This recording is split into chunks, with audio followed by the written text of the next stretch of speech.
Ayan. 1 litrong tuba ngayon.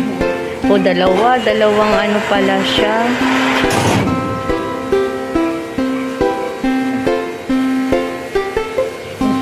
O, matapon. O, yan o. Yan, yung tuba. Sinong may gusto ng tuba?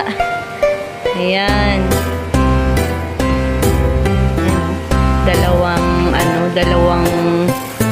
Dalawang ano ba yung tawag dyan?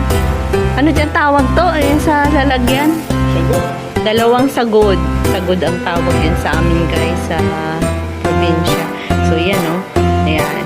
Puputulan uli siya para tumulo yung katas niya. So bukas yan.